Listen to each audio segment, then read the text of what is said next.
Hello, everybody, and happy new comic book day. Welcome to another episode of That's Comical. As always, I am Steve, your friendly neighborhood lawn gnome, and of course, we are here to discuss the month that was March 2021 in comic books. And it's so strange because it feels like it's been a while since we did this, but it actually hasn't been such a long time. But I don't know, maybe that's just because of the fact that, the holidays were going on and all this vaccination news has been happening. So sort of things just kind of get lost in the shuffle. But anyway, I got Dan here as always, and I promise you all that Dan will be here for the entire episode. So Daniel, always great to have you back. I hope you're ready for today's show.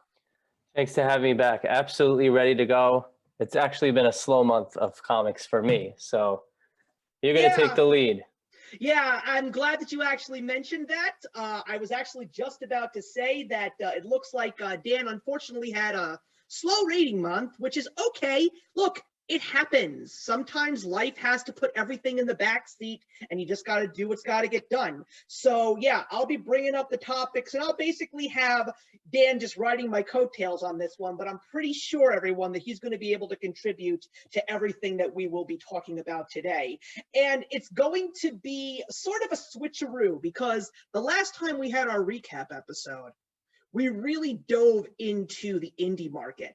And when we had our last episode of the show, which was absolutely fantastic, having April and Shae and Andy and Dan along with me all together in the room, talking about the indie market, talking about the speculator market and the creation of Image Comics, all the way to various independent comic business models. But I gotta be honest with you all, it's really the big two that have been stirring the pot and making a lot more noise lately. So we're really going to have to dive into DC and Marvel Comics and what they've been doing for the last couple of weeks. So we're going to begin with the topic of conversation that I am seeing predominantly throughout the YouTube community, for better or for worse. And that, of course, is the fact that we have officially begun a brand new age of DC Comics. Post-Future State, we now have the Infinite Frontier, which created what is known as the Omniverse. And the best way to describe it based on everything that I have seen and researched is the whole concept of the continuity seems to have been tossed into the garbage. Apparently, they're not the first ones to do this. This is a Marvel product at the beginning, and this is DC basically following suit. So let me just start it off. So this is Infinite Frontier issue 0. It's a large comic book. There's a lot of stories that are basically creating the starting point of the Infinite Frontier storyline. And I was interested in this one because there were a lot of excellent names in this book. Lots of very well-known names in the DC comic book world that had given tribute to various stories in this book. And at the end of this book, they basically tell me that Infinite Frontier issue number 1 is coming this summer, but there's a lot of other stories that you are going to read in regards to all of the big DC character names. So this is the way that I looked at it, Daniel, and I'm really curious about your attitude. What I really think is going to happen here is we saw what Future State gave us, and Future State had some good things in it. I actually will say that I late to the party received a copy of Superman House of L, which was written by Philip Kennedy Johnson, and I personally thought that it was the best Future State book out of everything in Future State that was offered to us. It was a very good story, but the weakness of it was I kind of felt that there wasn't enough time to develop the characters because it was just a one-shot. So like most people who talked about this book, I really wanted more, but Infinite Frontier is basically supposed to be, how do we get from point A, which is where the DC universe left off before Future State started, to point B, which is the beginning of Future State. So what did you think of Infinite Frontier 0, and did you manage to get any kind of interest in any of the big DC titles that are now in the Infinite Frontier? Well, I could tell you from a speculator's perspective, it was the first cameo appearance of Teen Titans Academy. Right. I know that was a hot book when it came out. I read some of the storylines in Infinite Frontier. I didn't get through all of them. I thought it was pretty hard to follow some of them, honestly. Um, Aside from Batman, the regular Batman series, I don't plan at this point on buying anything else DC. Yeah, you're really someone who falls into the category of a lot of people, especially very disgruntled DC fans. They're very upset over the fact that this is happening. And the other part of the reason why people are upset is the fact that before Future State started, there were some books that had very fan favorite names writing these stories. I mean, I know that he left right before Future State started, but Josh Williamson had a powerful Flash run. Not many people were very happy with Brian Michael Bendis in Superman, but I think the one that a lot of people were really upset about was the fact that Peter Tomasi was forced off of Detective Comics and Mariko Tamaki took over. Now, I actually thought that Mariko Tamaki's Dark Detective was one of the stronger Future State books, but I honestly had no interest in picking up anything that is in the current Batman line. And you know, because we talked about it a lot, I read a lot of the Tynion run. And I thought that Joker War, for better or for worse, was a decent story. But after reading the last Detective Comics, which was 1033, and reading the last Batman, which was 105, I just didn't have any interest in picking up the new Detective or Batman, even though Tynion is still writing Batman at this point. On a side note from something you said in the beginning of the show, would you say the Omniverse is comparable to the multiverse? It definitely has the connections to the multiverse. I mean, my honest opinion about this Infinite Frontier story is I actually am intending to read the Infinite Frontier core story. It kind of reminds me of Marvel's King in Black. Like, the Infinite Frontier is the core story, and all of the current runs of all the DC comic characters like Batman and Superman and the Flash, those are your tie-ins. That's the way I'm looking at it. And to be honest with you, I did want to get a bit of an understanding of Philip Kennedy Johnson.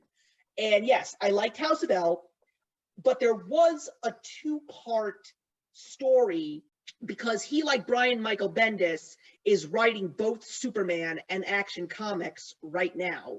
And he had a two-part introduction called The Golden Age, which is supposed to set up the current story that's about to begin in the two Superman lines. Now, I liked the story. I thought that it felt like a very classic Superman story. And as someone who loves the Jonathan Kent character, even though I didn't see the whole thing about him basically going forward in time and then aging and all this other stuff that some people really are so sour on, it was just really nice to see a story where you are seeing Superman through his son's eyes. But yeah, the story leaves itself on a cliffhanger, but I just didn't have any interest in moving forward. Though, the one title that I was very much on the fence with is this one right here, because I am a very big Green Lantern fan. I've read a lot of Green Lantern comics in the last 2 years when I got back into comics and played a massive amount of catch up.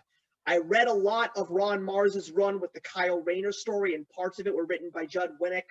I read a large chunk of the Jeff Johns run. I mean, if I'm being perfectly honest with you, I think I'm only lacking 3 issues of Jeff Johns' complete Green Lantern run, only because of the fact that those 3 issues I'm just not interested in reading.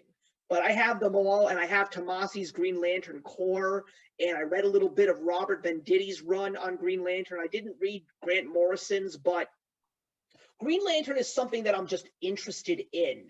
And even though it wasn't perfect, I thought that Jeff Thorne's Future State Green Lantern was intriguing, especially with the Hal Jordan story that was written in issue #2. It ended on this very interesting cliffhanger, but I wasn't certain if I wanted to pick up the new run, especially with the price increase.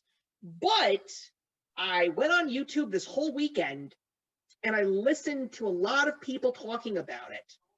And there's a lot of people that are saying that it feels like a brand new story. Like a lot of the current titles that are linked into Infinite Frontier are continuations of the runs that were happening before Future State began. You know this because Batman is pretty much a continuation right now. And a lot of people say it's got potential to be something really, really good. And also a channel called Comics by Perch, who has Jeffrey Thorne on his channel a lot. This guy seems like a really big fan of Green Lantern, but not necessarily Hal Jordan. And that's a reason why I think there's a lot of buzz around it, because this is going to be the first Green Lantern story that revolves around John Stewart. We haven't had that really. John Stewart has never really been the main focus. And they're also bringing in some Green Lanterns that I haven't even read too much about, like the Green Lantern Joe Mullen from Far Sector, or Teen Lantern. Simon Baz is going to have a larger role, it seems, but also all the other familiar ones like Kyle and Hal is going to have a role too, as well as Jessica Cruz and of course Guy Gardner. So I think I'm going to give it a shot because it just seems interesting, and I'll see what I think about it. You know, if I'm not satisfied 5 issues in, then I think I'll give up on it. But outside of that title, the only interesting thing that I'm following on DC is the core Infinite Frontier, because people are saying that it's going to be a 6-issue series, and after issue 6, it's going to lead to a big event that's going to happen at the end of the year. And a lot of people are thinking it's going to be a Crisis story. So, you know, Crisis and DC go hand in hand like peanut butter and jelly. So that's something that I'm sort of interested in seeing. So, like I said, my reading will be minimal. So at this point in time, it's just 2 DC titles minus a couple of miniseries and some one-shots and whatnot, like the Jeff Johns Stargirl special I'm interested in because it's Jeff Johns, and there's people that are thinking it might be leading into a brand new JSA title. That would be really cool. And there's also the Batman Black and White and the Superman Red and Blue. And of course, the one that I know you are probably interested in as well is the 5-issue miniseries Batman Reptilian, which is written by Garth Ennis, which is a name that you and I really do appreciate a lot. Well, I'm going to wait on you to give me the review as to whether I should invest or not. I'm not going to just willingly go out and try something. Well, look, that's what we do. That's what word of mouth is all about. And I do the exact same thing with you. You know, you always reach out to me and you tell me what's going on and what are the stories that are very interesting to you. And, you know, I'll do my research. And if I like it, I'll pick it up. And if I don't like it, I'm not going to pick it up. It's just the way things go. But fair enough. Here's a question that I want to leave for you. One of the few things that I'm noticing is that there's really a lot that's coming out from DC in regards to Batman, not just the Detective Comics and the Batman title, but there's also these miniseries like The Detective and Batman Urban Legends. And do you think that DC might be doing a little bat milking, if you will? Because we also have to include the Robin story in regards to all that. I think that they're treading dangerous ground by putting out all these Batman titles, because there's also an ongoing Future State title called Gotham, as well as another title that's coming out, which is the beginnings of the next Batman, which was also a Future State title. I don't know about you, but I think that if you give too much Batman to too many people at once, it's not going to end well. I mean, I can see where they're coming from. They're saturating the market a bit, but I guess they're putting out a lot of product and seeing which stories reach people. I guess certain writers will reach certain audience, the other writers will reach a different audience, and I mean, Batman is their most popular character, so I guess it's a gamble, and they can afford to do that. Yeah. I mean, you think they can afford to do that because it's so funny because they're always talking about how Marvel and DC keep shooting themselves in the foot with everything that they do. I mean, I'm not going to say that everything that they do is bad. I mean, look, Marvel and DC have the hardest working man in comic books, Chip Zdarsky, doing a mini series for each of them in just a few weeks. I mean, I think this week is actually the first of 4 issues of Spider-Man Spider Shadow, which I'm really excited to read. Me too. And I'm also really, really excited for Zdarsky's take on Justice League. I mean, I'm very curious because I guess I'm a little bit spoiled because I read a lot of his indie label work. And I just read the Silver Coin issue #1 from Image Comics, and that was my favorite read of the week. And now he's going to be writing crossover after issue #6. Issue #7 is going to be written by him. I mean, you read Daredevil. How do you feel about his writing in regards to Daredevil compared to his indie work? Do you think it's a more tamer feel compared to something like Stillwater? I mean, he doesn't have the liberties as far as creating world building and character building. He's building off Daredevil. He does a good job of it, I'll tell you that. But he has his limitations as far as where he could take a character. Right. As far as when you're writing a new story, there's no limitations. Right. I actually think that his 2 King in Black tie-ins were probably 2 of the best reads of the entire King in Black saga that I personally read. I thought his writing for Daredevil was brilliant, and I really thought that the transition that is currently happening right now in the comics, I think that it was a very smooth transition, and I think he did it very, very well. I'm really curious to see. I mean, I'm not going to be reading any more of his Daredevil work, but I'm really curious to see how much longer the story's going to go, and if Matt Murdock is ever going to get back into the costume again. I like the fact that Elektra became Daredevil. That's interesting. Yeah, you know something? There's a lot of that controversial stuff, like when they do the gender swap or the race swap, but a lot of fans really welcomed that. And I think it's just because of the fact that, Elektra's got such a rich history in Marvel Comics, and at the same time, this is her way to actually redeem herself because she's a character that's always been striving for redemption. And I think that that's probably the only way that it can be done because she sees Matt Murdock, unfortunately, in prison, and she really wants to not only redeem herself, but she also wants to carry on the legacy because she knows Matt's a good guy and she doesn't want his legacy to get stained. So I think that that's a very noble thing for her to do. So did you read the last issue? I'm behind. Okay, I was just curious. You're not surprised, right? No, I'm not. I'm not surprised, and I'm not surprised. Maybe it's just because of the lack of communication that we had over these past couple of weeks. Because we don't really talk a lot, but again, things going on, holidays, spring cleaning, whatnot, lots of things to take care of. Believe me, it has been a couple of really crazy weeks for me. But if you want to talk about something crazy, I gotta tell you, I'm a glutton for punishment. Because I am still reading the X-Men comics. Now, after Ten of Swords, let's just say that I cut my losses tremendously. But of course, I wanted to read some of the epilogue. You're an X-Men lifer through and through. What can I tell you? So I read the epilogue that was the X-Men comic along with a few others, and this was one of the lamest things I ever read. I mean, it basically said that something was going to happen. Cyclops was going to make a choice that was going to change the X-Men forever. Basically, what he wanted to do was he wanted to vote for the new X-Men team. And the fans actually were able to go online and vote for the X-Men that was going to join the team. Now, Think back, my friend. What does that remind you of when we were kids?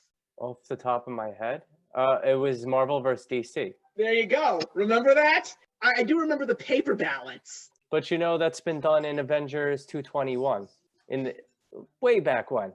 I didn't even know that. Well, you know what? That's been happening throughout comic books, It's to be nothing honest new. with you. Yeah, it isn't anything new, but I'm actually kind of surprised that it's something that they're still doing right now. I don't know. I really don't know, but I just think that we're in an age of comics right now where there was a point where things were really getting mature and really getting darker, and now all of a sudden things seem to be lightening up just a little bit. And I don't think I like that road. That's Is just Hickman me. still writing X-Men?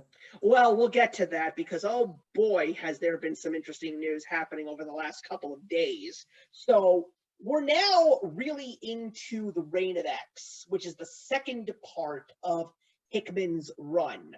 So not only does it include some new stories, but it also includes a couple of new titles. And the funny thing is, some of those titles haven't even hit the market yet. I believe that this is actually the week where Way of X actually does come out. And honestly, Way of X is something that I am sort of interested in, only because of the fact that I'm a Nightcrawler fan. But there was another one that's coming out called X Corp, which I have no interest in. And I also found out that people didn't seem to really have any interest for either of these two titles. So I don't know about the Way of X, but I know that X Corp is a miniseries now. The Way of X might be a miniseries too. But I have been picking and choosing what stories in the Reign of X I want to actually read. And I will say that some of the titles have been providing some very interesting stories. You know what this sounds like to me? What? What you just mentioned about DC and Batman. X-Men is spreading themselves out, saturating the market with X titles. I don't know how much you know, but I think you're going to laugh as we continue on with this conversation. I don't know much. I stopped. I'm off X-Men and all those X titles. So I've been reading Hellions because it's real. I think Hellions is fun. Hellions is just a fun read, and they're in the middle of a story that features Arcade. Now, Arcade's a fan favorite from the 80s. I wanted to read the story, and I just say that this is a comic book that actually makes me laugh. And I like that. You know, like when I read Deadpool 10, the King in Black issue, I laughed. And that's what I like. The Savage Avengers from King in Black, they were fun. I laughed at those issues. Also, I am now reading the last couple of issues of Cable, only because of the fact that at the end, Old Man Cable is going to come back. So that's a character from my generation, your generation, and I'm really curious to see what Jerry Duggan is going to do during these last 4 issues. I mean, this is issue number 9. Issue number 10 is coming out very, very soon. The story is ending in issue number 12. And is Old Man Cable getting his own series after? We don't know. But the one thing that kept me on board was the fact that they finally went back to a story that was given to us at the beginning of the X run, and that was the Children of the Vault. And in issue number 5, 3 X-Men, X-23, Darwin, and Sync go into the vault, and we did not know what happened to them. Nobody knew. And so this story just kept going on and on. Everybody was like, what happened to the characters in the vault? So this is issue number 19. Issue number 18 was when we finally saw what was going on. This was a good story. I really, really liked this. And if they want to play their cards right over there at Marvel and the X team, this is the story, at least one of the stories, that they really need to capitalize on in order to get that fan base that loves this group of characters really back into the story. Because there have been some interesting things here and there. Sword is supposed to lead into a very big story involving Storm. There have been some inklings to Storm's story in X-Men issue number 17 and soon Marauders issue number 20. So I'm curious about what they're going to do with her. And in X-Men issue number 20, Nimrod is coming back. So for someone like you who knows about Nimrod's role in House of X Powers of 10, what's going to happen with this character? And there's also been an interesting story happening in X-Force. Like there's this supernatural entity that is haunting Krakoa, and we don't know what it is. So that's another thing that I'm really curious to see. But here's the problem. Just when you think that they've gotten back on track, they throw a lame-ass curveball. They're basically now giving us their big summer event or spring event or whatever. It starts in June. And basically all the X titles, minus a few, are going to be about a fancy dinner party called the Hellfire Gala or Gala or whatever you call it these days. And I'm just like, are you effing kidding me? Really? Like, nobody is interested in this. Nobody knows what this story is and who it's for.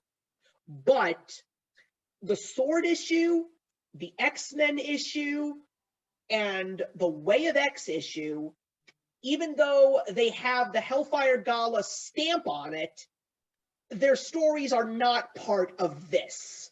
So those are the issues that I'm going to read, especially because of the fact that the X-Men issue is going to feature who's going to be the new X team. And that's where the other curveball comes in. Hickman is off X-Men. Who's replacing him? Jerry Duggan, the person who was writing Cable, is now officially going to start writing a brand new X-Men title. They're literally going back to issue number 1.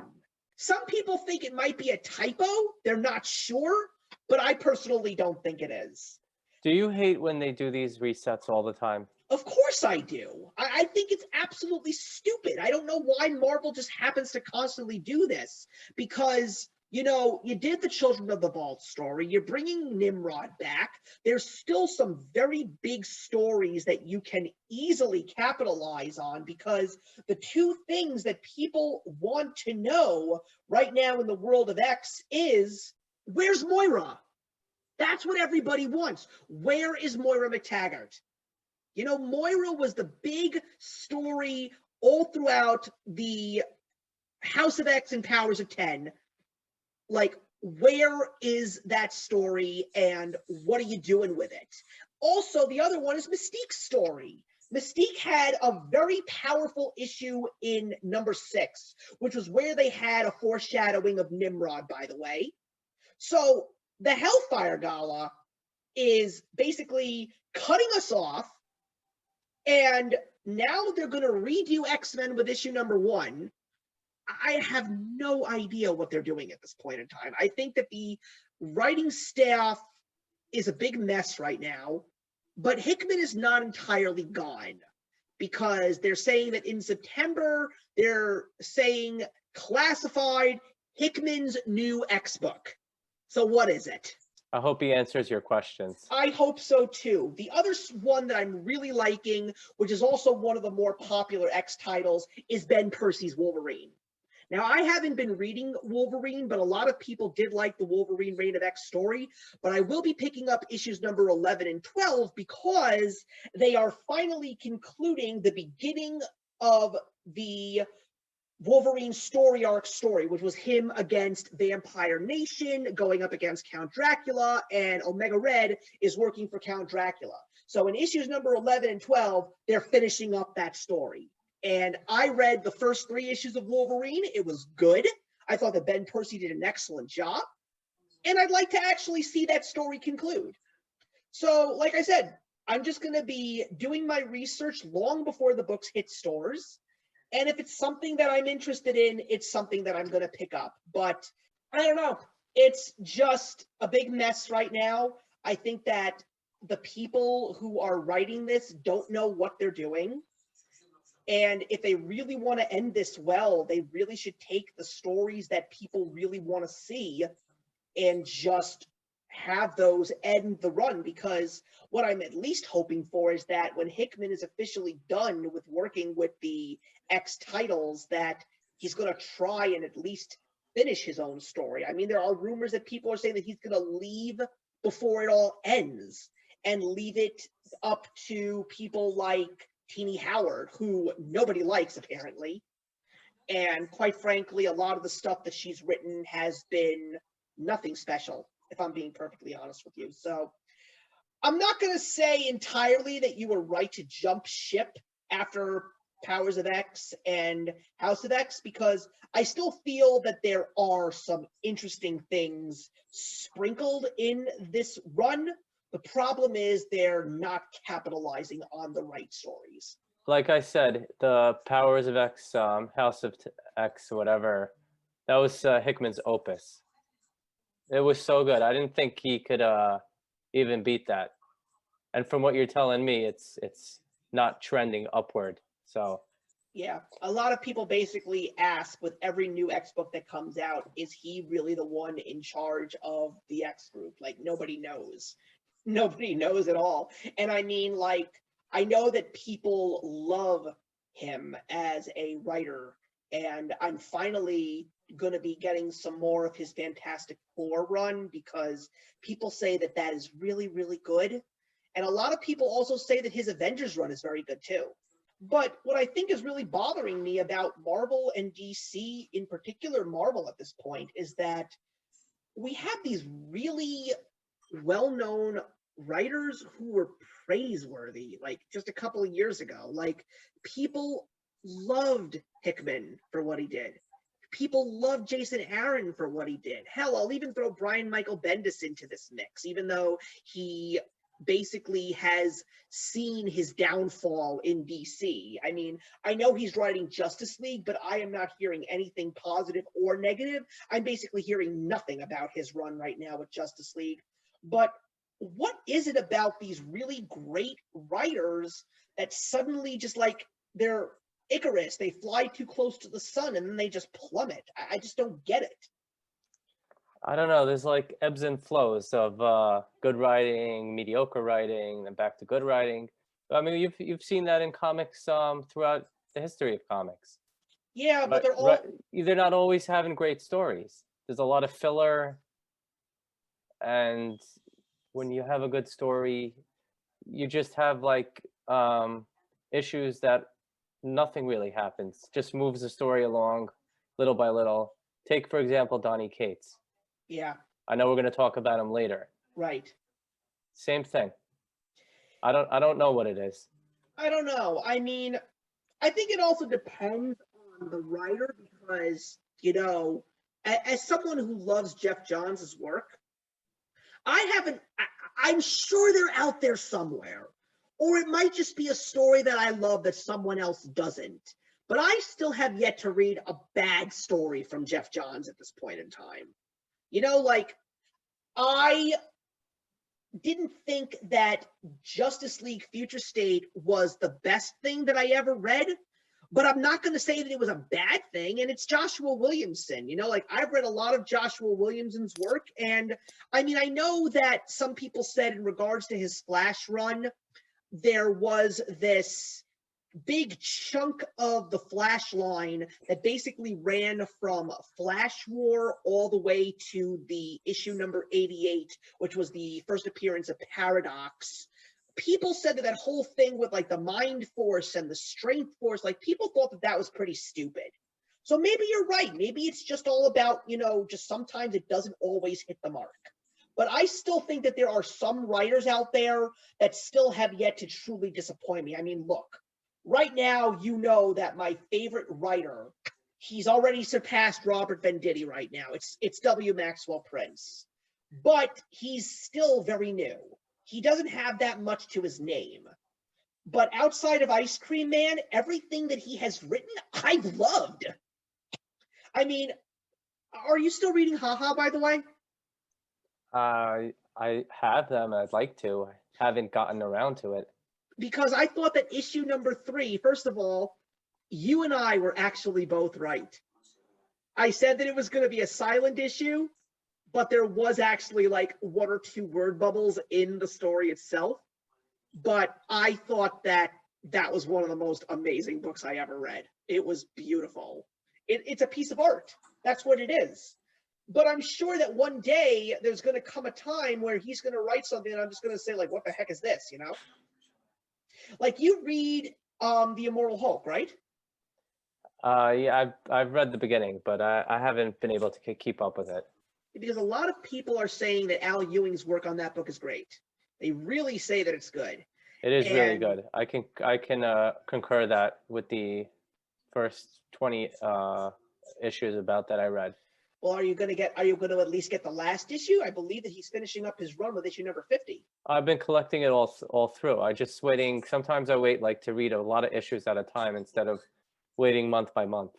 Yeah, I mean, I know that his work is great with the Immortal Hulk, and I know that he's writing Sword, and I thought that issue number 1 from Sword was very well written. I liked it, and I know that issues 2, 3, and 4 were King in Black tie-ins, so it's sort of like took from the story that was being created, and then like now let's do the King in Black thing. So like they literally picked it up and just started in a different direction. But people who read those issues liked it because they just like Al Ewing as a writer. And I love We Only Find Them When They're Dead.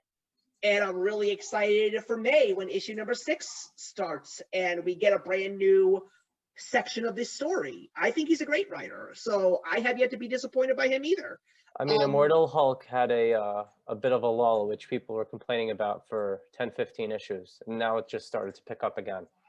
Right. I mean, the first Al Ewing issue that I actually read was the Absolute Carnage Immortal Hulk tie-in. I liked it, thought it was good.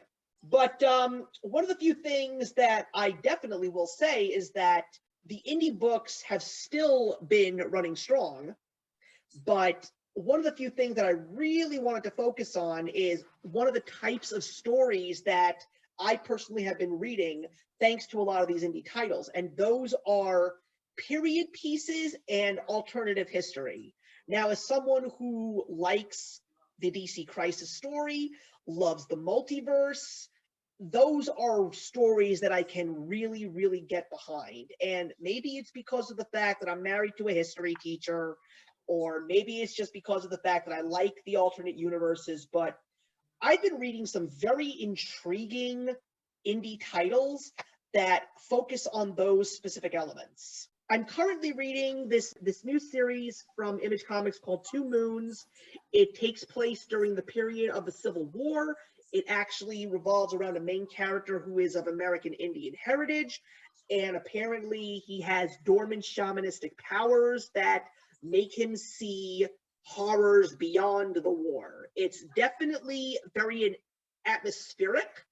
It's not the best read. It's interesting. That's what I will say. It's very interesting, and I would at least like to finish the first story arc, which is called The Iron Noose. But what I like about it is it really captures the elements of the Civil War. It's got a very earthy color palette.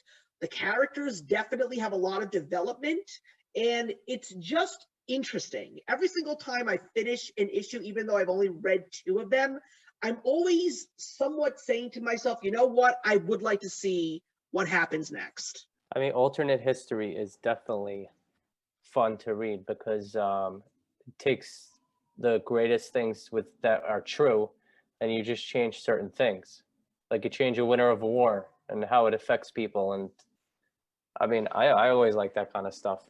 Yeah, I mean, I think Aftershock is really a comic book company that's just cranking it on all cylinders right now. I mean, they're doing everything from period pieces to reinventing the superhero. I mean, I just picked up their newest title, Project Patron, and I'm sure at some point in time I'm going to talk about it, but I just love the writing in this company. It's written by Steve Orlando, and Steve Orlando is a very well-known name in the comic book world. But the two comics that I've really been enjoying so far is Peter Calloway's Shadow Doctor and Stephanie Phillips's Nuclear Family. Nuclear Family is fantastic. This is so interesting. If you like stories about the Cold War, Love it. yeah, you are gonna. You read this, right? My store didn't carry it, but I would like to read it. It's great. I mean, maybe we can talk about this afterwards, but yeah, you definitely need to read this book. This book is crazy good. It really keeps you on the edge of your seat. It really feels like they get all the elements that made the Cold War what it was on point. The paranoia, the anxiety, it's all there. But there's a little bit of a science fiction twist to it, which is also what makes it so interesting. But Shadow Doctor is simply brilliant because when I found out that Peter Calloway was not only writing a comic book about mob culture, this is actually a true story from his grandfather, that he told him this story on his deathbed about the fact that his grandfather was a black man in Chicago in the 1930s. He was well educated. He wanted to go into the medical field, but nobody wanted him to be a part of their world because he was black. But he had ties to Al Capone. And Al Capone apparently helped him get his feet into the medical field and got his foot in the door by helping him build his own practice. And I'm just like, wow. And really, because of the fact that this is an indie label, or maybe it's just because of the fact that it's not about superheroes, like, people need to know that we're reaching a very interesting point where these kinds of stories are being written more than they have been in such a long time. And I really feel that people need to know that these stories in comic books exist, especially for people that are just not interested in the classic superhero formula. Well, because I'll tell you, because of streaming services, not superheroes are not selling comics as much as they used to. For example, Lock and Key was a Mhm. good show that I watched on Netflix. It was supernatural, but didn't really have superheroes in it. Yeah. I think the new Lock and Key book is actually coming out this week from IDW, I believe. Right, and Yeah. there's other stuff from on streaming as well, non-superhero Well, related.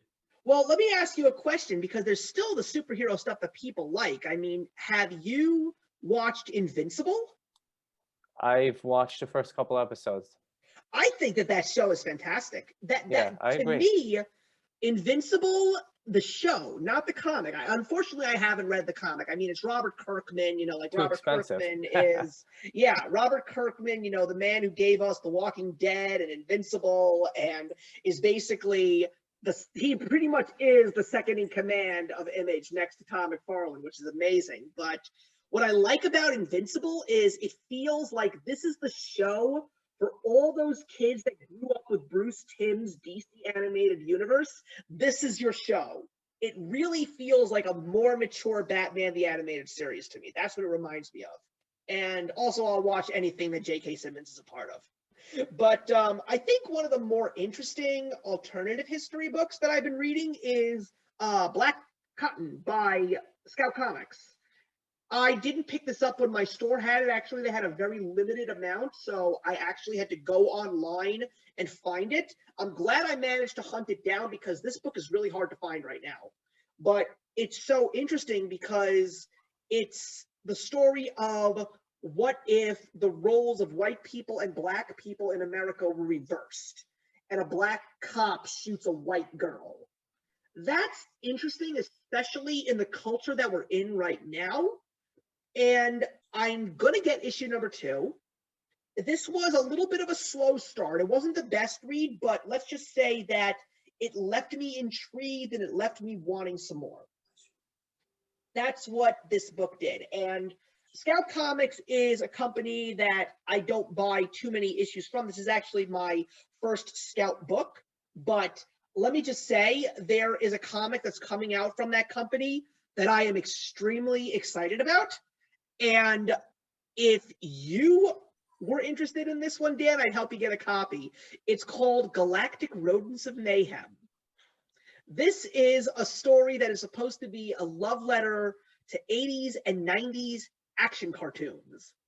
So if you watched Teenage Mutant Ninja Turtles and Biker Mice from Mars and Street Sharks and all those great shows, Bucky O'Hare, all that good stuff, it's about mutant alien capybaras that are bounty hunters. And I'm just like, wow, I want to read this. So the first issue is coming out at the end of April, and I've already reserved a copy of it at my store. So I am so excited to read it. And I don't know if you want to jump on it right away, but if you want, let me know and I'll help you get a copy, because I think that for you and me growing up as that generation, I think that that's something that I'm just going to eat up with a spoon. I'm excited for that issue. I really am. I'll wait for you All on that right. one. But I know that you're a little upset because the other alternative history book that I really have been liking is ENIAC #1 from Bad Idea Comics.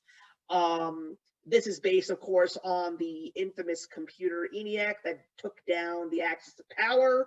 Alan Turing played a big role in making sure that it worked for the Allies. So this is basically sort of like a 2001 Space Odyssey type of character that ENIAC is. Like, it has a mind of its own, and now it basically controls the world.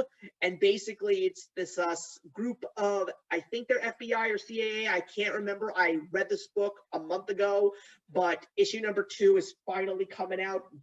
Actually, it came out last week, but unfortunately my store didn't get their copies yet, but I know that they are here this week, and Tankers is out this week as well, so I know you're excited to read those books. But what I like about them is the artwork is beautiful, the story gets you right in there from the get-go, and I just really, really am excited for more of these from this company. I mean, I wish they were more accessible. yeah, I know, but you know something? We talked about this last week. Unfortunately, you weren't at the rest of the conversation, but we basically believe that Bad Idea is sort of a passion project right now. And maybe if things really take off based on the rest of the titles that are coming out this year, maybe they'll expand, you know? But I got punched in the gut because May is going to be such an expensive month for me in comics, because we've got Venom 200. We also have, I'm getting the book that I got, Marvel Tales, which helped me get my own sort of copy of Venom issue #3 and 4, so I could backtrack with the backstory of the Donny Cates Venom run. So now they're actually bringing the Thanos Quest, the prequel to the Infinity Gauntlet. So that's the next Marvel Tales. So I kind of want to read that because I don't think there is any way I'm going to get those original prints. Those are way too expensive. But for $8.99, you know, I'll grab that. But also the next Bad Idea one-shot, Whalesville. For the longest of times, I saw it on price for $4. No, it's going to be $10. I'm still going to buy it. It's Matt Kint. And Berserker 1 was amazing. So I am going to bite the bullet here because I don't want to miss out on a great story. And I didn't really have any interest in it in the beginning, but then when I saw the artwork, I was like, holy cow, this is beautiful. So I'm going to read it. I'm going to read it, and chances are I'm probably going to love it too. I think you get it like 80 pages for that, right? Yeah, actually, I think it's 90 pages. So, I mean, it's kind of worth it. Yeah. Think about it. Yeah, absolutely. And it's a limited run. Yeah, absolutely. But yeah, I would definitely suggest, my friend, that you should check out Shadow Doctor and Nuclear Family. I mean, I'm pretty sure that the paperbacks will come out very soon, and those would definitely be worth reading. But I don't know when Nuclear Family is actually going to end. I mean, I thought it was only ending with 4 issues, but there's going to be a 5th. So look, I think we both got thrown for a loop with Maniac of New York. That was supposed to be only 3 issues, and now it's up to 5. So Aftershock's breaking their rule? I don't know if they're breaking their rule. Actually, if I may, they never did actually have that rule, because I did not know that Donny Cates was writing one of their ongoing series. I did not know anything about Baby Teeth, but that's now officially down to its last 4 issues. Like, that series is going to be ending soon. And I also found out about a new title that they're going to be making in July, which is going to be a new ongoing title. So I think the way it goes is there's one ongoing title at a time, and then the rest of them are mini-series, I guess. But this new one that's coming out sounds very interesting, and it's supposed to have an 80s science fiction fantasy feel to it. So that's something that I love, you know, Ghostbusters. Who's the Dune. writer? The writer is Ed Brisson. He's a well-known name. And the name of the title is called Beyond the Breach. Okay. Yeah, it sounds like a really cool idea. I mean, I read the summary of it, and it sort of felt like Labyrinth to me. And I don't know if you've ever seen that movie, but as a Jim Henson fan, I love that movie. That's what it reminds me of. So I'm really excited to see like cool creatures and interesting adventures and all that wonderful stuff that made 80s movies so damn good, you know? Also, the other stuff that I really am liking now is the Upshot comics, because I know that Erratic is coming to an end very soon, but I'm definitely going to be picking up the new series that's coming out in June called Moths. Sounds very, very interesting to me. I love the Upshot world. I really like that a lot. But that's pretty much where the topics were this month, everybody. It kind of feels like it was a slow reading month for me too. Who knew? Hi friends, Shae here. Let's talk about manga in March. So real quick, let's talk about a couple of releases that I really ended up enjoying that I think you guys would as well. The first one is Volume 1 of Can't Stop Cursing You. This is essentially about curse killings, and this first volume feels very Death Note-like. And so this definitely has some horrific elements to it. So if you are sensitive, please be careful. Granted, I'm a pretty sensitive person to this kind of content, but I could still handle it. So just know that going into things. Essentially, we are following this guy here. He poses as a teacher at this school because he's trying to solve the curse killings. He has a very like L from Death Note vibe. I really enjoyed this. Highly recommend. You're definitely going to be dealing with demons and yokai and, you know, contracts and curses, and it's fantastic. Really good. And then I'm going to talk about the finale of a series that's one of my all-time favorites, and that is Waiting for Spring. This one finally finished. It is 14 volumes long, obviously, and I have to say my ship won. I was really excited, but I know some people didn't love my ship. But anyways, this is a series that's a really sweet shoujo manga in which we are dealing with a girl who's pretty shy at school and has a hard time making friends, and this is about her befriending the guys on the basketball team, but the guys on the basketball team aren't supposed to date, and one of the guys has feelings for her, and then her childhood friend comes back and admits that he has feelings for her, and love triangle ensues. It was really fun. I had a great time, thoroughly enjoyed the series as a whole. All the characters are great. Highly recommend. Alrighty, so let's talk about some licenses this month. We had some really good ones. We're going to start with a smaller publisher called Denpa Publishing. They were 11 by Moto Hagio. This is a classic mangaka, longtime manga in Japan. We're finally getting them in the US for a good publish, and we're really excited about that. And they are also getting the amazing March Comes In Like a Lion. This one does have an anime available via Netflix if you're interested in more of the story on that one. Kodansha also had a couple of licensing events.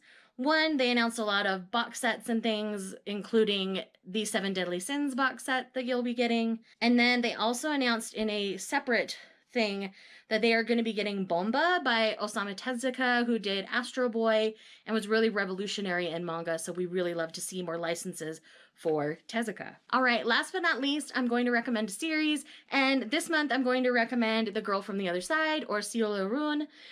This one's going to be 11 volumes long. It currently has 10 out. In this one, we're following these two characters on the front. So we have Shiva, the little girl here, and Teacher.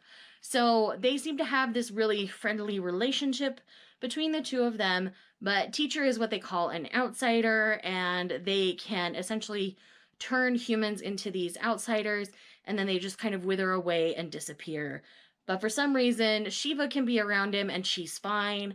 And so it's all about the mystery and intrigue surrounding all of that. It does have a bit of a slice of life feel here in the beginning, but there is plenty of mystery going along within the series. Volume 9 and Volume 10 have amazingly suspenseful cliffhangers, so I recommend the series as a whole. Thanks for having me. I'll see you guys in the next Manga Minute. We're going to get into the quick bits, and we actually are going to share this one because of the fact that I think this is something that we both really want to talk about, and that is the fact that not yet, but just about, the King in Black story has officially come to an end. to a degree. And the big announcement was that Donny Cates and Ryan Stegman were finishing up their Venom run. I do like Donny Cates as a writer. I really, really do. But I don't really care much for his writing when it comes to Marvel Comics. I was extremely upset with how this massive story, which was supposed to be the end-all be-all for the Marvel Universe, and let me just say, it started out like that. And all the lead-up felt like that. But after King in Black issue number 4, it just felt so average. It reminded me of Onslaught. Onslaught had this amazing build-up, and then it got here. It started off strong, and then it just had a lame ending. And that's what the King in Black felt like. I mean, I did not like where Venom went at the very end. I thought it was so predictable and stupid. And I really feel bad because, you know, when I read something like Crossover, or when I'm really excited for the fact that Donny Cates is going to be writing something in the Spawn universe, I'm like, how do you do this? Because people who've read his indie work love him. But for some strange reason, he can't seem to do what he does in the indie world for Marvel. Is it because of the fact that he has to keep things tame? Let me say, the best thing about King in Black 5 was the cover. That's harsher than what I just said, dude. Wow. That is brutal. Listen, it was a letdown. I didn't like the ending, but let me tell you, I did like Silver Surfer Black as a story as a whole. I thought that was a very well written story, had very good artwork, interesting, different artwork.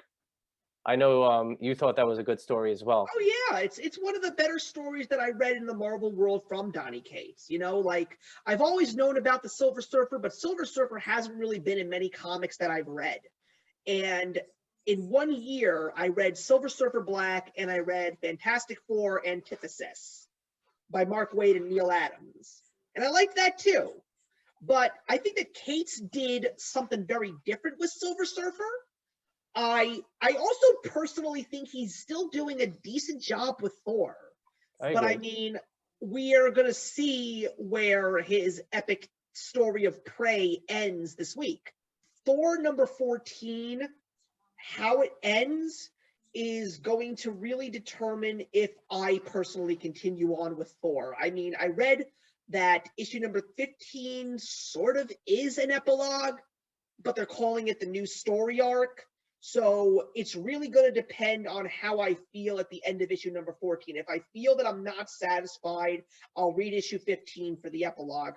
But I'm not expecting anything great to come after this, especially considering the fact that after issue number 14, Nick Klein is no longer doing the artwork. Well, I guarantee you the events of King in Black are not final, and you know that no one ever stays dead forever in the Marvel Universe. I mean, for crying out loud, we knew that because Anti-Venom came back. You know, they brought Flash Thompson back at the end. That's not a spoiler. Everybody knows this already. Donny Cates is going to tie these characters into his other stories, I can guarantee, because that's his MO. So even if you're upset by the ending, maybe in the long run, you may be pleasantly surprised. I mean, that's all I could say. We're going to definitely talk a little bit about King in Black throughout the rest of the year for sure, because it's definitely going to tie into what Marvel has planned for the summer. And I will just personally say it looks like one disaster after another. It's just absolutely terrible with what Marvel has coming. I don't know about you. You mean Heroes Reborn? Yeah, that's one. Okay, that's one. By the way, one of the other things I didn't even mention, but I'm going to say it right now, Enter the Phoenix. If I say these next couple of words, I'm probably going to get this video banned, so I'm not going to say it.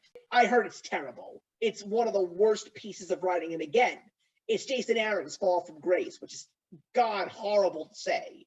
I didn't even know they were doing that. So Well, I heard about it and I read The Age of Khonshu only because of the fact that there were some preludes to it in War of the Realms, which is great. War of the Realms is great.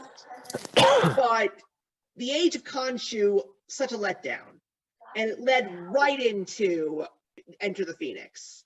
So I was like, you know what? I'm just going to cut myself off right now because Age of Khonshu could have been so much better. So I'm so glad that I didn't read further because I think I would have hated it. I really would have. I mean, I was getting disappointed by X-Men and King in Black already. Why would I want to punish myself even more, you know? But you know what? In the defense of King in Black, there were some tie-ins that I actually did enjoy. I liked the Planet of the Symbiotes. I actually really liked Symbiote Spider-Man. I thought that was such a fun ride. I loved all the characters, all the unusual team-ups that Spider-Man went through. And, you know, the Daredevil was interesting. The Savage Avengers was interesting. I mean, I'm finally going to read that second issue of Fantastic Four that I've been waiting for. So I really am excited about that. I mean, I think what's really kind of funny is the fact that after the major story, there's Avengers issue number 45 that's part of the King in Black. And I'm like, why is this coming out now? It's over. You know, why are we getting another one of these? And question also, now is what's next for Cates and Stegman? well, here's what I do know. Cates is really, really keeping it under wraps. But he has said that he is writing something for Marvel. He basically said that he called his work, and I quote, bonkers. So He says that about all his stuff. So I don't know what it means, but what I do know is it's not Moon Knight. Apparently Moon Knight is coming, and it's got a different writer. Silver Surfer? Spider-Man? I guarantee you, man, it is not Spider-Man. I don't think that Nick Spencer is going to be leaving Spider-Man at this point in time. And quite frankly, between the current Spider-Man run and what's now officially about to happen with the Miles Morales Spider-Man run, I gotta be honest with you, if Cates is tapped to actually write Spider-Man, that could either be really, really good or really, really bad right now. Because I've been hearing people have been really reading Spider-Man with these last couple of stories, but people seem to also be exhausted with Spider-Man right now. Like, and I mean exhausted. I mean, who knows? Maybe it might be Fantastic Four. Maybe Dan Slott will officially leave Fantastic Four and give it to Donny Cates. I don't know. Maybe it's Ghost Rider. I don't know. Maybe it's Blade. I don't know. Well, I look forward to it, though. I'm looking more forward to what he's got going for himself in the indie market. Let's just say that after reading Crossover, I need to read God Country. I need to see what that is all about. Because so many people say that is a fantastic book. You can't get the printings for yourself to save your life, so you really have to go with the paperbacks. But I've got a couple of paperbacks on my wish list that I would love to add to my collection. I mean, besides that one, definitely Saga. I really want to read Saga already because I just hear incredible things about it. And a couple of classic Batman stories. And I know it costs so much money, but one of the things that's on my ultimate wish list right now is the Phoenix Omnibus, because it not only has the Dark Phoenix saga, it also has the M'Kraan Crystal saga, which I really, really, really want to read because that's the Phoenix saga from the X-Men cartoon. So I want to read both. I would love to, but that book costs like about $120. So let's just say I got a little bit of saving to do. But what I'm really excited right now for in terms of back issues is I'm really excited to finally read some of Hickman's Fantastic Four because I'd like to see this excellent writing that people keep telling me Hickman has done.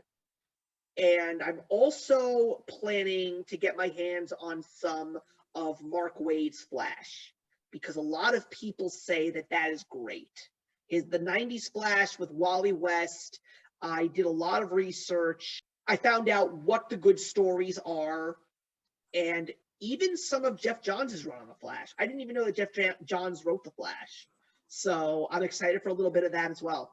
But anyway, everyone, that's actually going to wrap up the show for today. And I'm actually really excited for the next episode because we're going to go diving a little bit more into the indie market next time around. And why I'm very excited for that is because we're going to be talking about this mass exodus that's going on right now in terms of great writers that have been working for Marvel and DC for so many years, but all of a sudden we're seeing their names showing up a lot more in the indie books. And one of the books that I know that Dan and I are excited to discuss is Jeff Johns and Gary Frank's Geiger, because this is a game changer in Jeff Johns' career, because this is his very first piece of comic book work outside of one of the big two. He's never written anything outside of DC Comics. At least I didn't see anything outside of DC Comics.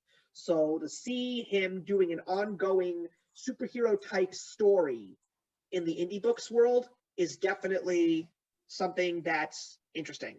So everyone, I want to thank you all for watching. This has been another great episode of That's Comical.